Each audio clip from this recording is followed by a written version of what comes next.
Hello, third graders. Today for math, we are going to be doing lesson 1-7. You will need your math journal, a pencil, and there are some pages in the back of your math tab that are black and white information sheets. I need you to find pages 191 and 192 that are about bar graphs, because that is what we're going to be practicing today. So pause the video if you need to go grab those things, and you can resume the video from right here when you have those things ready to go. The first thing that I want us to do is to read over the bar graph pages together. It says, a bar graph is a drawing that uses bars to represent data. Bar graphs can help you answer questions about the data. The example below is a scaled bar graph. The scale shows intervals of 2, and we'll talk more about that in just a moment. The bar graph below shows how many children in a class chose certain foods as their favorites. So you can see there is a title here. That's important to know what the graph is about. You can see we have the axis. We have the x-axis and the y-axis. You can see one goes sideways and one goes up and down. And you'll see those are also labeled. So here we have the numbers of children, and this has a label for each of the bars to say which foods they are. Okay, and you'll see here when it said the scale shows intervals of 2, what they were talking about is, if you notice here, it's counting by 2s, so 2, 4, 6, 8. So not all of the numbers are written in, that's what it means.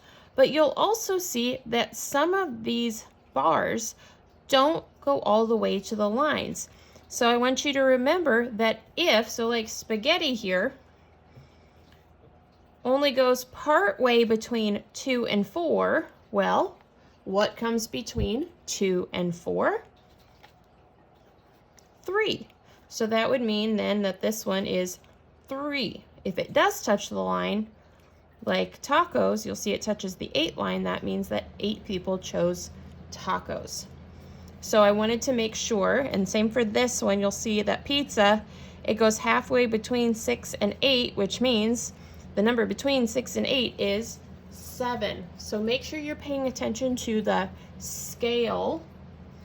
Does it count by 2s or 1s or maybe 5s sometime? But by looking at all of this, we can then answer questions. Okay? And we already kind of answered this first one, but let's look. How many more children chose tacos than spaghetti?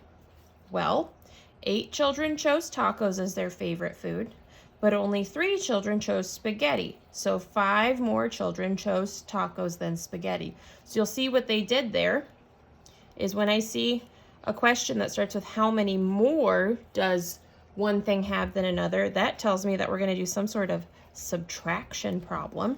And as we said, we had 8 children with tacos and 3 children with spaghetti, so they got that by subtracting 8 minus 3. Often you choose the scale for a bar graph based on the data and the amount of available space for the graph. So they didn't have enough lines for all of the numbers to go by 1s, so that's why they did 2s. If numbers in your data set are spread out, you will want to use larger intervals to create your bar graph. So that's when going by 5s or 10s could be a good idea. Let's look at the next page. After collecting data, you can organize it in a tally chart to help you make a bar graph. So we need to collect our data to help us make a bar graph. And we're going to put this to practice in our math journal in a little bit. But I want us to see what one looks like. The children in Mr. Majumdar's class counted how many pull-ups each of them could do. their results are shown in the tally chart. So you'll see this first column here, they counted the number of pull-ups. So they did 0, 1, and all the way to 6. So then the next column is where they did tally marks. So this is where they keep track. So in this class, 6 children couldn't do a pull-up, okay? And notice these tally marks. You'll see that 1, 2, 3, 4, and then the 5th tally mark crosses it out. So that's a good way to help us skip count if we have larger numbers. So this is 5 and then 1, so that's 6, okay? Here, this is tally mark 1, 2, 3, 4, 5. This is 1, 2, 3, 4. There are 2 kids who could do 3 push-ups, or sorry, pull-ups. They didn't have anybody who could do 4, so they left it blank. There were 3 students who could do 5 pull-ups and 1 that could do 6. So this is the data, and they use tally marks because they're quick to draw, okay? And then they used this data to create the bar graph, okay? And this is just another way to show it. So you can see they labeled, they have the title here, pull-ups by 3rd graders. They have on this side of the chart, they have it labeled, so this is the number of children. And you'll see 6 was the max. So they have enough space, they had enough lines to just do counting by ones. They didn't have to scale it at all. And then on this bottom row, they have the number of pull-ups, okay?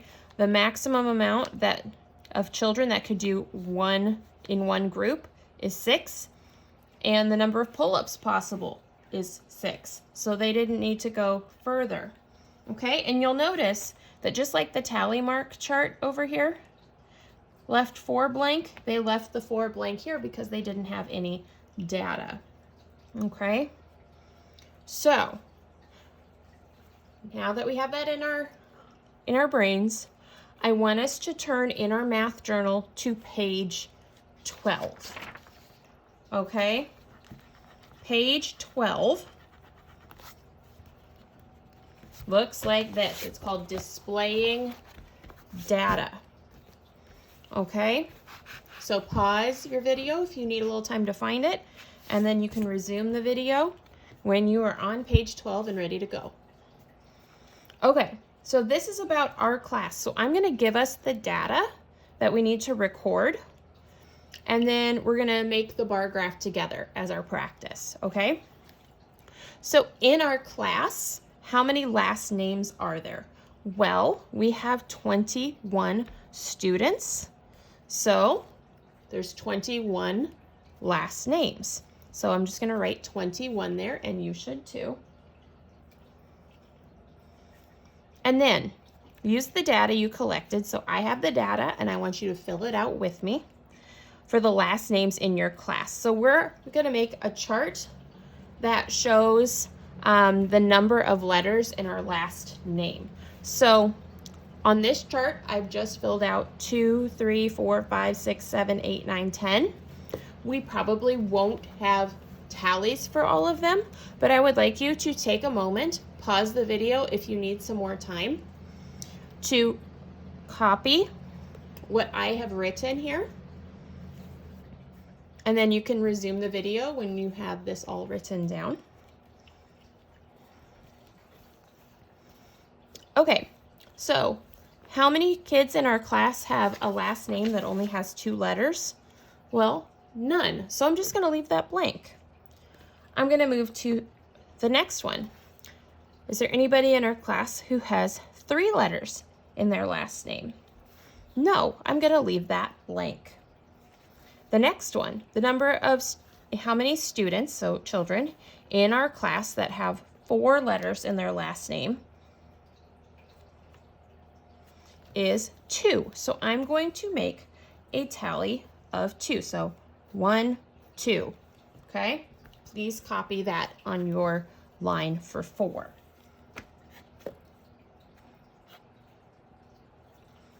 The next one, how many students have 5 letters in their last name? Well, we have 5 students. This is a great way to practice our tallies of 5. So 1, 2, 3, 4, 5, and draw a line through it. Okay, the 5th tally mark always goes across. Whether it goes which way it crosses, up to you. But there were 5 for 5. Now let's look at 6 letters in last names. We again have 5. So 1, 2, 3, 4, 5.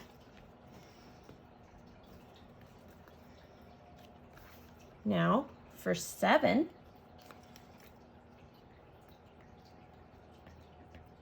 we have 6. So 1, 2, 3, 4, 5, 6. I have 1 extra on the end.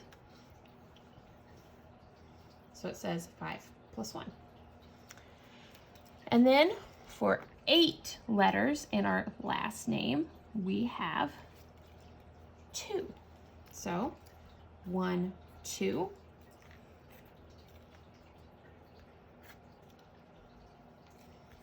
And then for 9, we have 1.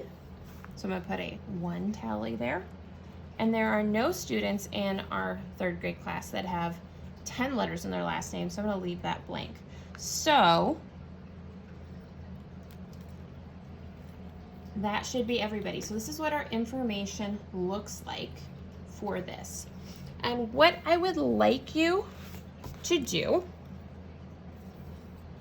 is pause the video and answer number 3, and then you can hit resume when you are done. It says look at the data in this tally chart.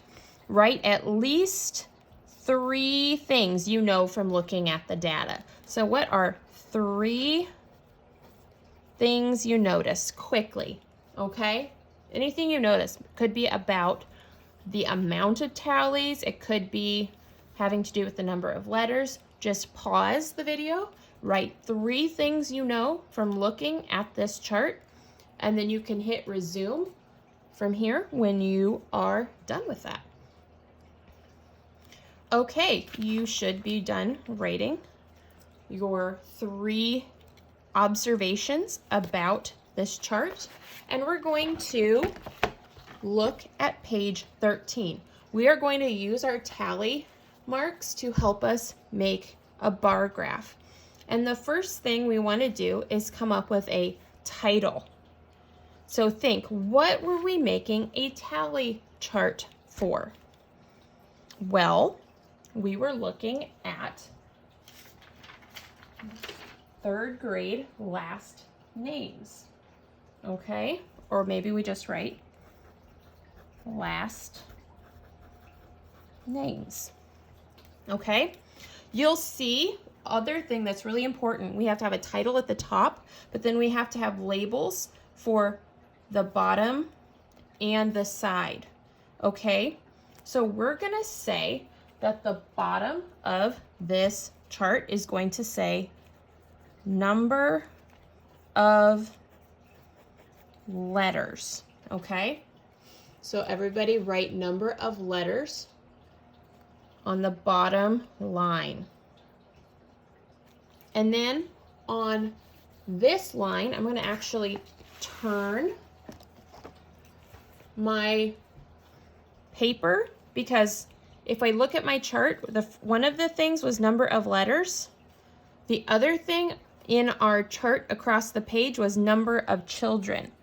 So I'm going to write number of children on this line. And when I'm done writing number of children on this line, I'm going to rotate my paper back. Now we need to fill in our numbers. So, number of letters. Well, if we look at our tally chart, you'll see that the number of letters, we really only went from 4 to 9. Okay? So 1, 2, 3, 4, 5, 6, 7, 8. I'm actually going to start with 3, 4. Well, you know what? Yeah. 2, 3, 4, 5, 6, 7, 8, 9.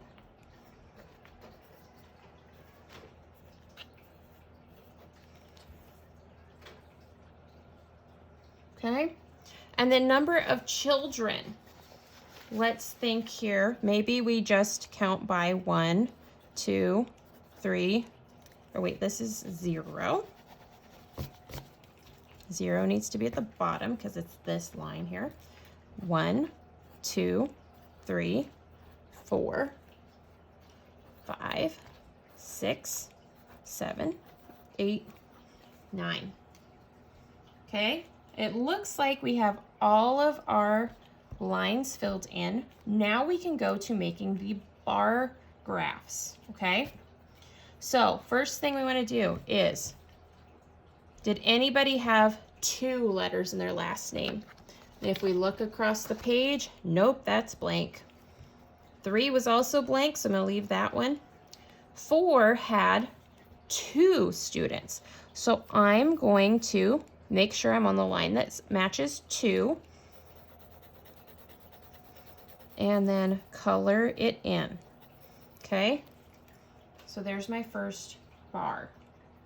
Okay? The next thing I want to do is look at 5. How many students had 5 letters in their last name? Well, that would be 5. So I'm going to find the line that lines up with 5. And I like to just draw a little bit at the top, darken that line so I know how far to color it. I'm just going to color it in with my pencil, staying inside the lines, stopping at 5. Okay, let's look at 6. Looking at our tally chart, we see that it also has 5. So I'm going to, again, shade it in for 6 letters because 5 students had 6 letters in their last name.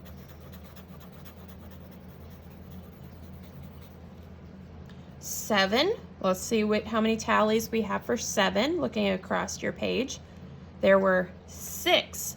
So I'm going to find my 6 here and draw the line there. Now I'm going to shade that in.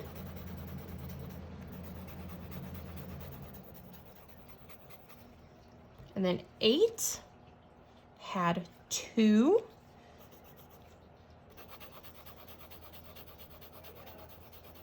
And then 9 had only 1.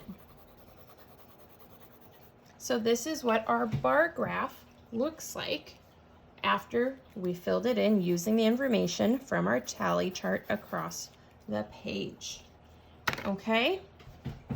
So when you are done with filling out the bar graph with me, if you turn the page to page 14, there are some math boxes I would like you to work on. And when you are done with that, in your math binder, there is a home link for our lesson today 1-7 called Solving Problems in Bar Graphs. This is the paper you need to upload to Google Classroom when you are done.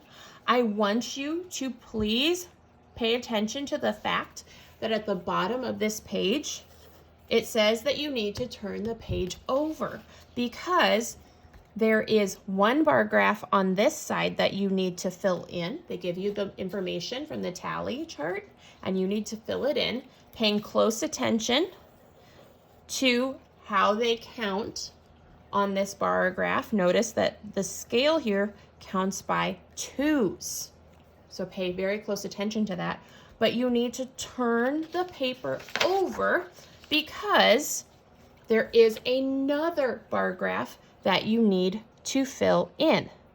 And pay close attention to the scale here as well. These go by 5s, but there are lines in between that stand for 1s in between each. Okay, so you have to fill in this bar graph, and then there are some questions to answer. So don't forget that there are 2 sides. Okay, you guys got this.